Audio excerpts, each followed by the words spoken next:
पड़ोसन बोली काय पता ना, चलो तुम्हारे देवर किसने मार दिए।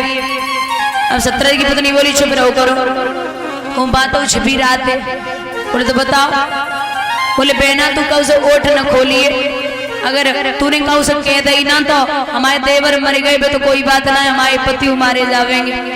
अब पड़ोसन बोली चुप रहो करो, तुमने ऐसी ऐसी बातें बताई सो हमने उन्हें नहीं बताई, तुम हमें बता। हमारे तुम्हारे गोने को 6 महीना को फर्क ना है, तुम हमसे ऐसी बातें न करो। बोले बहना मड़ी के लालच में भगवान कन्हैया ने हमारे देवर को वध करवाई दियो। महाराज भगवान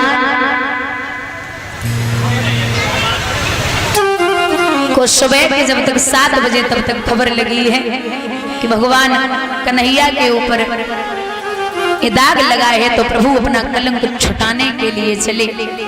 क्या देखा, घोड़ा मरा पड़ा, प्रसेन मरा पड़ा। जामवंत की कुटिया के सामने पहुंचे तो सिंह मरा पड़ा।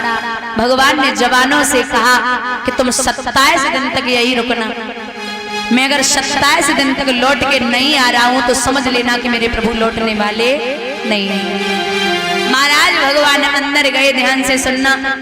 तो अंदर था एक विशाल भवन जिसमें थी ललना पड़ी हुई, उस ललना के ही पलने में वो सुंदर मणि थी पड़ी हुई। भगवान ने वो मणि के लिए हाथ तो बढ़ाओ तो कन्या एकाएक चीख पड़ी, कन्या की माँ भी रोने लगी। अब जाम बंद करो केशव में कछुआता पाई होने लगी। युद्ध हुआ है, 27 दिन तक युद्ध चला। 28वें दिन जब घुटने जमीन पे आ गए तो समझ लिया कि मेरे भगवान ने अवतार ले लिया। क्योंकि जब त्रेता युग चल रहा था और त्रेता युग में जब रावण मारे गए तो भगवान ने जामवंत जी से पूछा कि जामवंत जी, रावण तुम मर गए, तुम्हारे हाथन की खुजली मिटी या ना मिटी? तो बोले महाराज हमारे हाथन की खुजली ना मिटी। भगवान बोले चिंता ना करो, मैं द्वापर में तुम्हारे हाथों की खुजली मिटा दूंगा। जामवंत बोले महाराज अब छोड़ दो हमें और मड़ी ले जाओ, मड़ी वाली ले जाओ।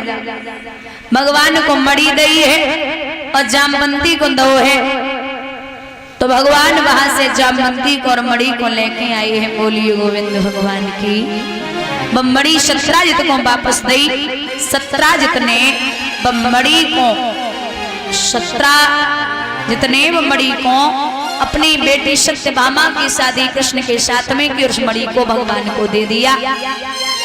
3 विवाह हुआ।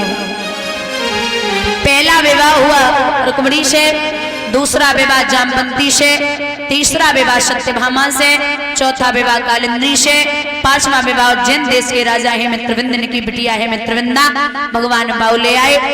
6वां विवाह कौशल देश के राजा हैं, इन्होंने ये प्रण किया था कि जो एक ही बार में 7 बैलों को नाथेगा उसी के साथ मेरी बेटी का विवाह होगा। भगवान के अलावा कोई नहीं था। भगवान ने 7 बैलों के एक साथ नाथ डाली है। भगवान उससे भी ले आए। कितने हो गए? 6। 7वां विवाह मध्य प्रदेश के राजा है, उनकी बिटिया को नाम है लक्ष्मणा, भगवान बाउले आए। कितने है गए? 7। भगवान कृष्ण की बुआ सिरकीर्ति, उनकी बिटिया को नाम है भद्रा, भगवान बाउले आए। कितने है गए? 8। 16,100 कन्याओं को एक भौमासुर नाम के राजा ने बंदी बना के रखा था और ये प्रण किया था कि जब तक 20,000 नहीं हो जाएंगे शादी नहीं करूंगा। भगवान ने 4 दीवारी को तोड़ा, बेटियों को निकाला। बेटियां बोली अगर आपके हिसाब से हम चले महाराज आप मेरे साथ में विवाह कर ले। भगवान ने जवाब दिया अगर आपके पिता कह दें तो। अब यहाँ इतने लोग बैठे हो दादा, अगर आपको भगवान जैसा दामाद मिले तो कौन अपनी बेटी नहीं करेगा? सबने यहाँ कर दिया। 16,100 और 8, 16,108। भागवत का प्रमाण है दादा, सबके 10 लड़का पैदा हुए। हाँ 16,108 है, उनमें सबके 10 लड़का पैदा हुए। टोटल 1,61,080 और एक बिटिया पैदा हुई 16,108। भगवान के बड़े पुत्र हैं प्रद्युम्न, उनकी शादी रुकुमवती से हुई, उनके पुत्र हुए अनिरुद्ध, अनिरुद्ध की शादी शोणितपुर के राजा बाणासुर, उनकी बिटिया उषा के साथ में हुई है। बोलिए गोविंद भगवान की। भगवान का इतना बड़ा परिवार था, फिर भी कन्हैया योगी राजा कृष्ण कहलाए। बुजुर्गों, हम योगी उसे कहते हैं जिसने ब्रह्मचर्य का पालन किया हो, जिसने कभी भी किसी के शरीर से हाथ न लगाया हो। हम योगी उसे कहते हैं जिसने ब्रह्मचर्य का पालन किया हो। लेकिन भगवान योगी कैसे हुए? तो यहाँ विद्वान कहते हैं कि अवस्थाएं जो होती है ना, वो कई प्रकार की होती हैं। 1 से 5 बाल्यावस्था, 5 से 10 पौगंड अवस्था, 11 से 14 किशोर अवस्था, और 14 के बाद शुरू होती है युवावस्था यानी कि जवानी, फिर बुढ़ापा, फिर मौत।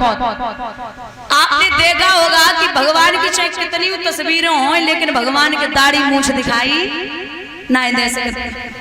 भगवान ने 11,500 वर्षों तक अयोध्या नगरी में राज्य किया था, लेकिन दिखने में ऐसे लगते थे जैसे भी 14 वर्ष के हों। कृष्ण को आप जब भी देखेंगे, भले ही पुत्र सुपौत्र नाती पंती संती सब परिवार में हैं, लेकिन भगवान दिखने में ऐसे लगते हैं जैसे भी 14 वर्ष के हों। महाराज घर में पंती है। अच्छा, भगवान की जो पत्नी है ना रुक्मिणी, बहुत सीधी है, और जो तीसरे नंबर की है वो है सत्यभामा, को बहुत जिद्दी है, हमेशा जिद में ही रहती। एक दिन भगवान बोले कि रुक्मिणी को गुस्सा ही नहीं आता, आज देखी ले कब तक नहीं आई। सो भगवान रुक्मिणी से बोले, देवी तुमने मेरे साथ में विवाह क्यों किया? बोले क्यों? बोले अभी कुछ नहीं बिगड़ा, अगर तुम चाहो तो यहाँ से मायके जा सकती हो, इतने बड़े राजा की बेटी हो। नहीं बोली। भगवान बोले अभी कुछ नहीं बिगड़ा, अगर तुम चाहो तो मैं आपकी शादी शिशुपाल के साथ में करा दूंगा। रुक्मिणी बेहोश है गई। भगवान ने पीछे देखो तो बेहोश पड़ी है। महाराज भगवान ने चतुर्भुज रूप धारण किया, 2 हाथों में रुक्मिणी को उठाए हुए हैं, एक हाथ से सर पे हाथ फेर रहे हैं, दूसरे हाथ से पंखा कर रहे हैं। 1.5 घंटे बाद जब रुक्मिणी को होश आया तो भगवान के नेत्रों को देख करके रुक्मिणी जवाब देती है, कृष्ण आप कुछ भी करना, जीवन में आप मेरी मौत के लिए दुआ करना वो मुझे मंजूर है, लेकिन आपसे अलग होना मुझे मंजूर नहीं है। आपके लिए मैं मर सकती हूँ गोविंद, लेकिन आपके बिना रहना मुश्किल है। बोलिए गोविंद भगवान की। ये होता है स्नेह और प्रेम।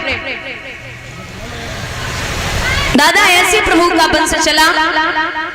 भगवान ने पांडवों का राष्ट्र यज्ञ करवाया।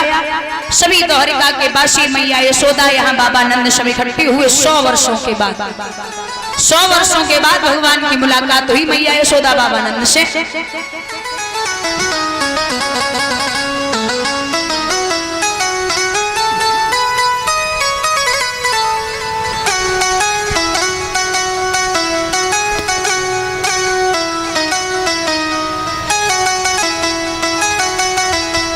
भैया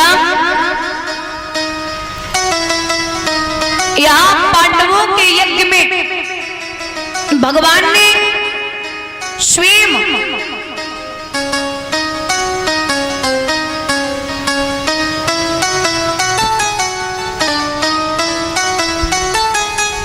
पांडवों के यज्ञ में प्रभु ने द्रौपदी को खाना परोसने का काम दिया और भीम को खाना बढ़ाने का काम दिया। और स्वयं जो भगवान ने राष्ट्र यज्ञ में काम किया है वो है संतों के और ब्राह्मणों के चरण धुलना और जूठे बर्तन उठाना। इसी यज्ञ में भगवान ने शिशुपाल और जरासंध का वध किया है। बोलिए गोविंद भगवान की। आइए एक छोटा सा भजन बोलते हैं, उसके बाद में आगे बड़ी पावन चर्चा रही है भगवान के परम भक्त सुधा। और ये 500